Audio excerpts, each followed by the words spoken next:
The music world is today farewelling a legend, the bass guitarist Herbie Flowers. Now, it may not be a name you recognise, but the riffs that he composed are some of the most celebrated of all time. Ground control to Major Tom.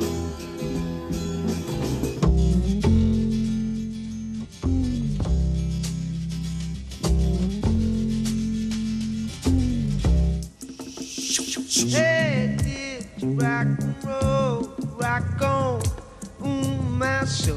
And I said, you love to boogie, you love to boogie. Some absolute classics there. Well, our reporter Guy Lambert joined me earlier to talk about Herbie Flowers' extensive portfolio.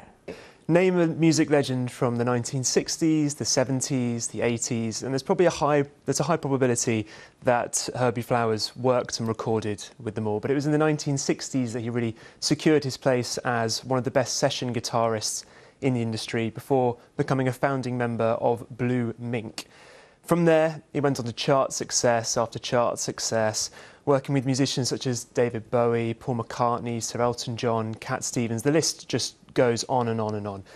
There were two other bands in his life. He became a member of the final lineup of T-Rex in 1977, shortly before the death of frontman Mark Bolan, and he was also a founding member of the band Sky. But really, there are two tracks that are synonymous with his skill and ability on the bass guitar, and that's David Essex's Rock On and one of the most famous bass lines of all time, that bass line in Lou Reed's Walk on the Wild Side that we heard just there. And would you believe that before all of that, the bass wasn't even his primary instrument growing up? He played the tuba as a bandsman in the RAF in the 1950s. He didn't even turn his craft to bass guitar until the turn of the 60s. My God, it's just an extraordinary career, an extraordinary range of music, and all of those stars that you mentioned, the tributes must be pouring in.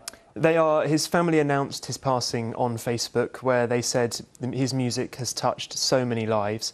And elsewhere, the Suede bass player Matt Osman and the Charlatan singer Tim Burgess have paid their tributes, saying Herbie Flowers had so many great bass lines and he made the greats sound greater. And David Bowie's estate has also paid homage, calling Flowers a beautiful soul and saying he'll be sorely missed.